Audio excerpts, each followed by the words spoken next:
어두운 배경을 뚫고 기골이 장대한 30대 초반으로 보이는 한 젊은 남성이 근엄하지만 여유로운 모습으로 서 있습니다. 오른쪽으로 살짝 돌려진 고개로 먼 곳을 응시하는 그는 화려한 장식과 흰 깃털로 된 소를 쥐고 있으며 다른 한 손으로는 커다란 하운드 강아지의 목줄을 잡고 대형견을 능숙하게 통제하고 있습니다. 하운드 독은 이 남성의 포스에 압도당했는지 얌전히 남성의 왼편에 서서 남성을 우러러보듯 올려다 봅니다. 안녕하세요. 한양 수다인입니다. 그림바 수다의 네 번째 시간이자 두 번째 그림 이야기로 티치아노의 개와 함께한 카를 5세를 선택하였습니다. 2008년 12월에 프라도 미술관에서 이 작품을 보았을 때 엄청나게 놀라웠습니다. 책에서만 봐서 이 그림이 그렇게 큰지 몰랐는데 실제로는 엄청나게 크더라고요. 가로 111cm, 세로 192cm로 성인 남성의 키로 훌쩍 넘는 크기여서 보는 사람을 압도하기 충분한 크기입니다. 이 그림 속 주인공은 황제 카를 5세입니다. 스페인에 황제가 있었나? 유럽 고대사에서 황제는 로마 제국에만 존재하였어요. 이후 로마 제국이 395년 기존의 로마를 중심으로 한 서로마와 콘스탄티노플, 지금의 이스탄불을 중심으로 동로마 제국으로 분열된 이후 두 명의 황제가 존재하였으며 476년 서로마가 멸망한 이후 중세시대에 오랫동안 동쪽의 비잔틴 제국에만 황제가 있었습니다. 이어 800년 샤를마뉴,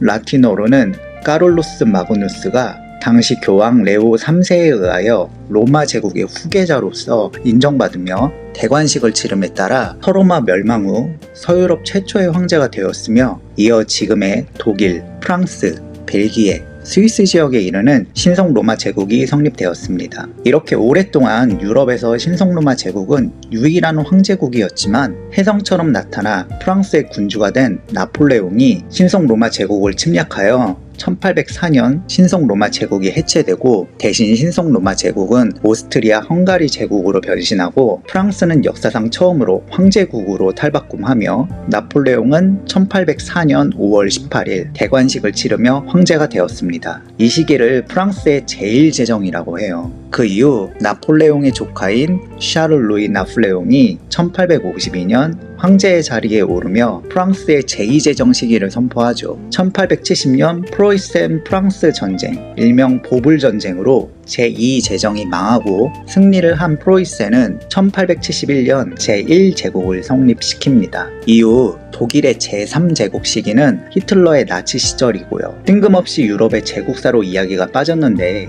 유럽 대륙에서 황제국은 서로마, 비잔틴, 이후 신성로마 제국이, 비잔틴이 멸망한 이후에는 동쪽의 러시아 제국, 신성로마 제국 해체 이후에는 프랑스와 오스트리아, 독일만이 황제국이었습니다. 그렇게 많은 나라들로 구성되어 있는 유럽이지만요. 아니 수다인 형, 유럽 역사에서 스페인은 황제국이 아니었는데 그러면 티치아노가 그렸다는 초상화 속 주인공인 카를 5세의 정체는 뭐야? 라고 궁금해하실 수 있을 겁니다.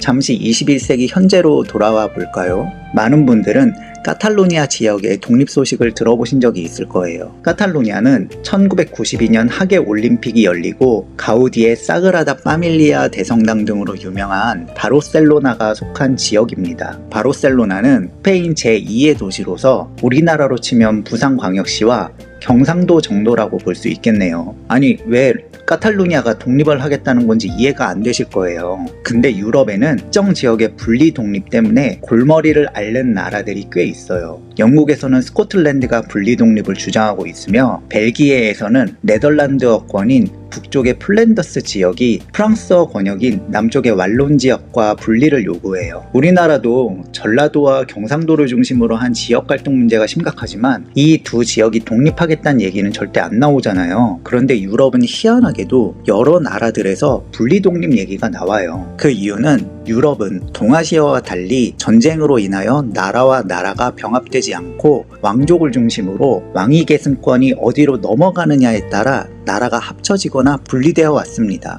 이걸 이해하려면 한국, 중국, 일본과 유럽의 왕실의 결혼 제도에 대한 기본적인 이해가 필요해요. 한국, 중국, 일본의 고대 사회에서는 왕을 배출하는 왕족과 왕비가 될 수 있는 귀족 가문이 별도로 존재해요. 그래서 왕이 될 수 있는 가문은 왕비를 배출할 수 있는 가문의 여성들 중에서 왕비를 맞이하죠. 백제시대 사택 가문이 왕비를 배출할 권한을 가진 대표적인 가문이었습니다. 물론 정략 결혼으로 다른 나라의 공주가 국제 결혼을 통해서 왕비가 될 수도 있었죠. 무왕, 즉 서동이 서동요로 신라공주인 선화공주를 아내로 맞이하여 후에 백제 왕비가 된 게 그런 사례죠. 하지만 통일왕조가 들어선 동아시아 사회에서는 점차 특정 가문이 아닌 귀족 가문 혹은 사대부 가문 전체 중에서 왕비를 선발하는 방식으로 바뀌어요. 어떠한 방식이든 왕에 비하면 왕비 가문의 신분이 조금 더 낮을 수밖에 없죠. 그런데 유럽은 왕족은 왕족끼리만,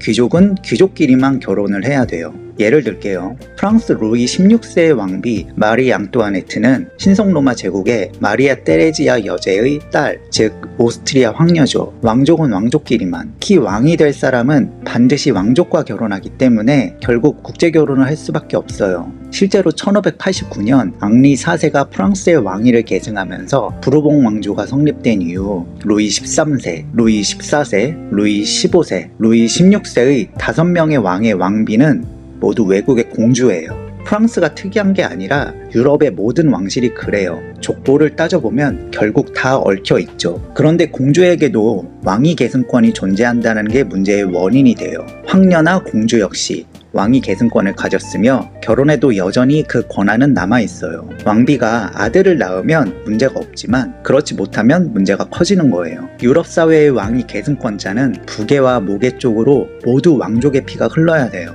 동양에서는 황후나 왕비가 아들을 낳지 못하면 후궁의 아들이라도 황제나 왕이 되잖아요. 조선시대 광해군이나 영조처럼요. 그런데 유럽 왕실에서는 이는 절대 불가한 일이에요. 왕이 정부 혹은 첩 사이에서 아들을 낳았는데 왕족이 씨가 말라도 이 아들은 절대 왕이 될 수 없어요. 상간녀가 명문 귀족 가문 출신이어도 얄짤없어요. 그게 유럽의 국룰이었습니다. 만약 왕과 왕비 사이에서 남성 후계자가 없으면 방법은 두 가지예요. 첫 번째, 다른 나라의 왕족이 그 나라의 왕이 되는 거예요. 다른 나라 공주 출신의 왕비는 결혼 후에도 왕위 계승권이 남아있다고 했잖아요. 만약 현재 국왕부부 사이에서 왕위 계승자가 존재하지 않으면 조부나 조모로 올라가요. 조부 쪽에 왕위 계승권자가 없지만 조모 쪽에 남성 왕족이 존재하면 그 사람이 뜬금없이 왕이 되는 거예요. 1715년 스페인 왕실이 프랑스계로 바뀐 것도 이러한 이유 때문입니다. 그 외국인 왕족이 갑자기 우리나라의 왕위를 계승하면 전혀 다른 민족, 언어, 문화를 지닌 두 국가가 공식적으로 하나로 통합되는 거예요. 그래서 이러한 상황을 방지하고자 결혼 전에 공주의 고국에서의 왕위 계승권을 포기한다는 각서를 쓰고 공증을 받는 작업이 이루어져요. 두 번째 선택지는 여성이 왕위에 오르는 겁니다. 오늘날 여왕하면 주로 영국을 떠올리실 거예요. 엘리자베스 1세, 빅토리아 여왕 등 유명한 여왕이 모두 영국의 여왕이고 얼마 전까지 엘리자베스 2세도 계셨잖아요.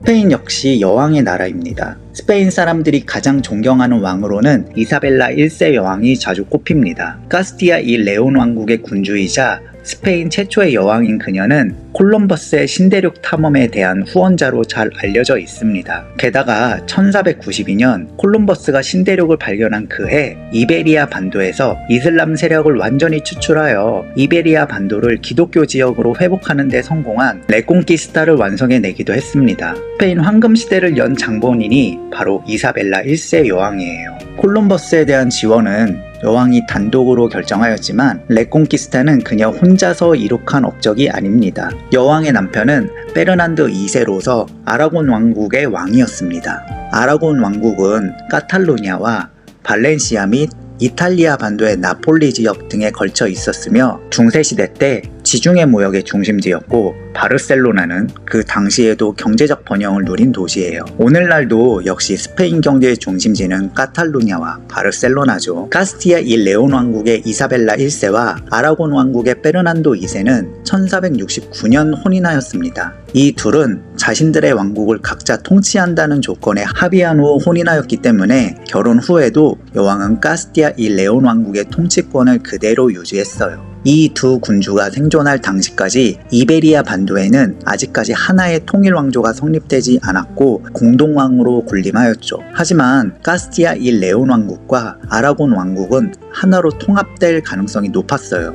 만약 두 명의 왕위 계승자가 태어난다면 한 명은 카스티아 이 레온 왕국을, 다른 한 명은 아라곤 왕국의 왕위를 계승했을 수도 있어요. 반면 한 명의 왕위 계승자만 태어난다면 확실히 그가 두 왕국의 왕위 계승권을 모두 승계하게 되죠. 그러면 한 군주 아래 두 왕국이 통합되는 거예요. 실제로 두 번째 가능성이 현실로 이루어져요. 이사벨라 1세 여왕과 페르난도 2세 왕 사이에서 딱 한 명의 후계자만이 태어나거든요.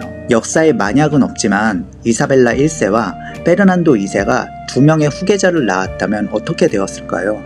카탈루냐와 발렌시아 지역으로 이루어진 아라곤 왕국은 계속 하나의 독립국으로 남아있고 스페인이라는 나라는 성립되지 않고 카탈루냐 독립 문제 역시도 발생하지 않았을까요? 미래는 아무도 예상하지 못하지만 실제로는 딱 한 명의 후계자만 태어났고 그 결과 그에게 카스티아 일 레온 왕국과 아라곤 왕국이 모두 상속돼요.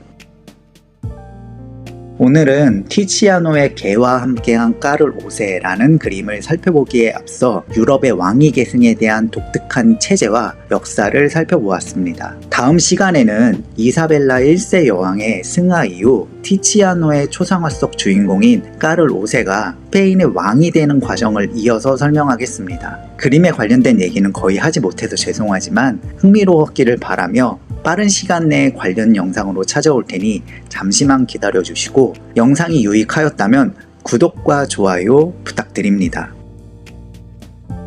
긴 영상 시청해주신 모든 분들께 감사드리며 지금까지 한양수다인입니다.